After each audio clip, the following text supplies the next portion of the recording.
онгоц хэвтэ чиглэлд альфа үнцэг үүсгэн явж байгаа. Тэгтээ ингэж доош энэ ямар нэг цэг байгаа.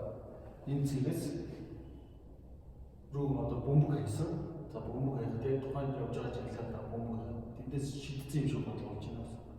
Тэгэхээр энэ бөмбөг өөрөөсөө аврахад энэ бөмбөг явж байгаа энд хэвтэ чиглэлийн дагуу x зайд болсон. За бид нар юу мэдэж байгаа гэхээр хэвтэ чиглэлд харуулсан үнцэг 37 градус анхны онгоцны хувьд 100 м/сек хэвтэ чиглэл шилжсэн зай 800 м гэж.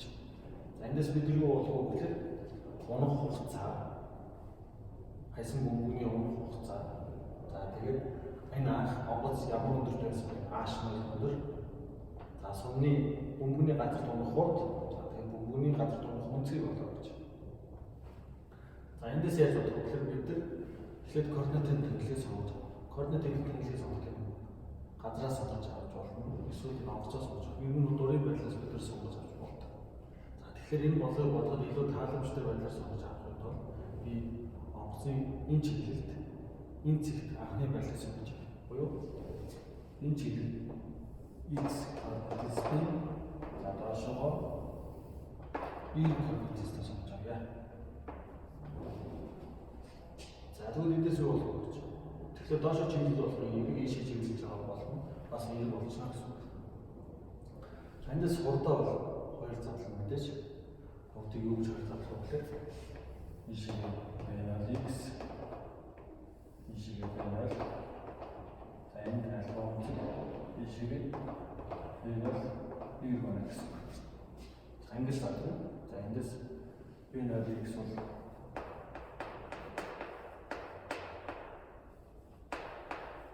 үнцгийн насан космос гэдэг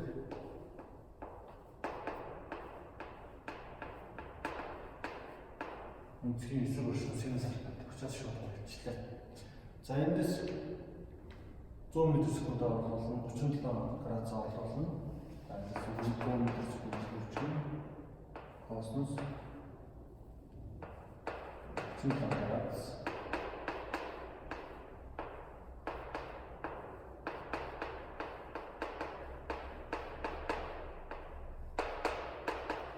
Эндээс юу болох вэ? За эндээс синусын болохоор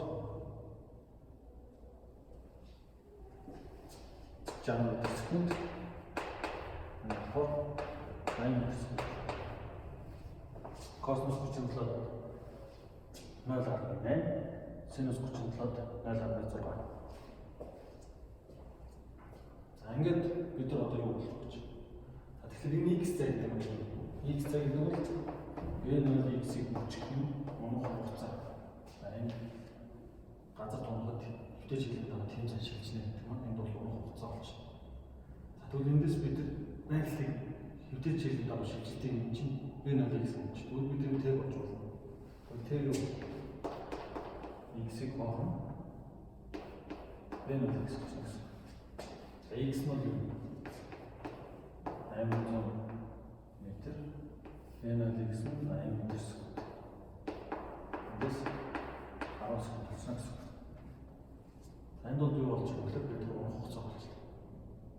За унах хугацаа болчноор бид юу болж байгаа вэ гэхээр энэ байрлал болж байна. За ямар температур төстэй байдаг вэ гэхээр 90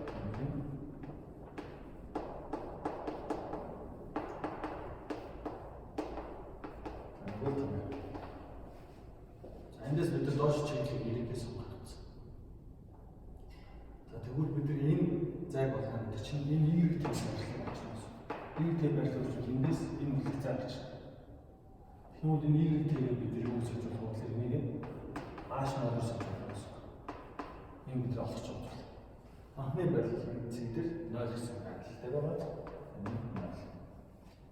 Тэгэхээр координат ихтэй сонгож байна. B0 y гэдэг чинь энэ синус буюу 60 м/сек. 60 м/сек үрчин хугацаа. Энэ Т гэсэн координат дээр хугацаанд болж байгаа буюу энэ байрлалд болж байгаа хугацаа чинь 10 секунд болчих. 10 секунд. За яагаад энэ болсон гэхээр G гэж хэлээд доош координатыг доош чиглэлийг эерэг гэж сонгож авах учраас энэ тэмдэг эерэг болно. Энэ 10 ms квадрат үүсгэх нь 10 секундын квадрат хоолой. За эндээс бид ингээ бодох юм энэ ойролцоогоор 100 м гэж. 100 м.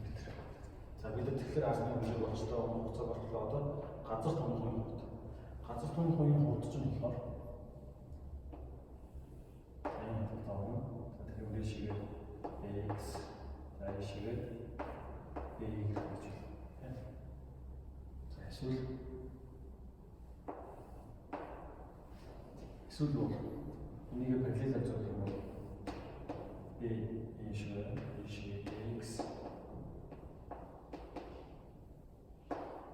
доошоо b. За ингэж зурж болно, ингэж зурж болно. Тэгээд бид тэр өнцгөө ингэж судлаж байна. За энэ нэг энэ тийшээс туулж байгаа. Энэ квадрат нэмээд болох нь b x квадрат хэвтэй чиглэлийн давуу хурд нь анхныхаа хэвтэй чиглэл зурдаг тэнцүү гэдэг. B-ийг бол хугацааны турш өөрчлөгддөг буюу B-ийг тэнцүү энэ зэрэг GT гэсэн юм гэдэг. За эндээс объект хэмжигдэх юм учраас B-ийг тэнцүү анхны объект B-ийг буюу 60 м/сек. За доош чиглэлийг 90 см учраас B-ийг доош чиглэлтэй. Тэгэхээр энэ 60 90 утга. G доош чиглэлтэй, доош чиглэл 90 гэж учраас энэ бас 90 утга хавах. Орчин хугацааны 10 секунд. Газар тунхагийн болж байгаа учраас бид энэ хугацааг хэмжүүний дугаар босоо чиглэх болдог болж байна. За эндээс юм харах юм бол 160 м/сек. За хэвтэй чиглэлд бол 160 м/сек. Босоо чиглэлд бол 80 м/сек. За тэгвэл эндээс газар тунхагийн хурдыг болох юм бол B тэнцүү 80 м/сек. Квадрат 160 м/сек.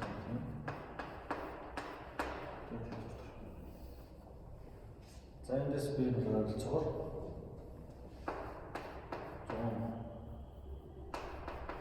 100 м/сек. За үнцгийг бол гэдэг маань эндээс үнцгийн эсрэг өршиг катдаг налсан кат харьцуулах юм бол танкс. Тооцоо буюу B гэж хэлсэн нь танкс. Тэгвэл танкс төвчөө 160-ыг 80 буюу за энэ хэд юм бэ?